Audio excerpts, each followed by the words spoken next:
madasha iskaashiga Shiinaha iyo Afrika ee sanadkan ayaa ka furantay guriga ummadda ee magaalada Beijing. Hogaamiyaasha dalalka Afrika ayaa badankood ku sugnaa madasha shirku ka dhacay oo sanadkan ahmiyad gaar ah ugu fadhiyay iskaashiga Afrika iyo Shiinaha. madaxweynaha dowladda federaalka ee Soomaaliya mudane Maxamed Cabdullaahi Farmaajo wafdi uu hogaaminayo ayaa qayb ka ahaa shirkaas.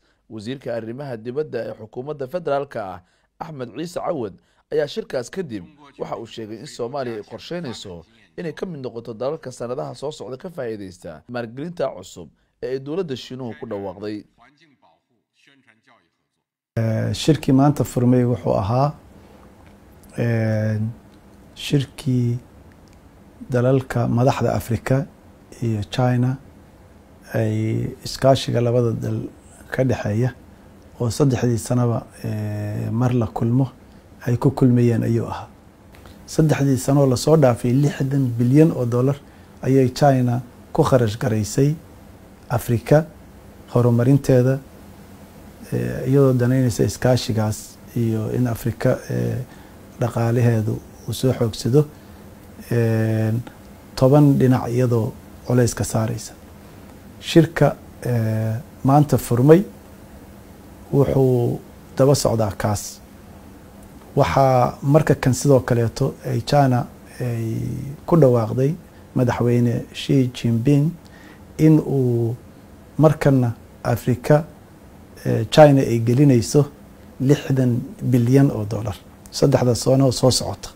marka sanadkan waxaa Soomaaliya gaar u ah in imaanshaha madaxweyne Maxamed Cabdullaahi Farmaajo uu ku soo beegmay iyada oo kow Soomaaliya ay dib u soo noolaatay oo ay qirayaan madaxda Shiinuhu oo ay qirayaan horumarka Soomaaliya ay gaartay iyadoo waliba maartay tilmaamaya caqabadaha kale oo dhiman in laga gudbo. China waxay mar kale xusuusatay ama madaxweynaha u sheegtay in aysan gudi karin abaalkii Soomaaliya u gashay. madaxweynaha khudbadii uu ka jeediyay ama hadalkii uu jeediyay madaxweyne Xi Jinping aad ayuu soo dhaweeyay sida aanu ka maqlayno wasaaradda arrimaha dibadda ay noo soo sheegayso aad ayuu u jeclaystay. wuxuuna ballan qaaday qaybaha kale oo dowladda Shiinana uu amray in Soomaaliya la siiyo ihtimaam gaar ah. shirka madasha iskaashiga Shiinaha iyo Afrika ayaa lagu wadaa in maalinta bariya la soo gabagabeeyo lagana soo saaro warmultiyeed faahfaahin doona meelaha hortabinta la siin doona sanadaha soo socda ee ku saleysan iskaashiga Shiinaha iyo Afrika. Ali Baasha Cabdullaahi, magaalada Beijing, wadanka Shiinaha.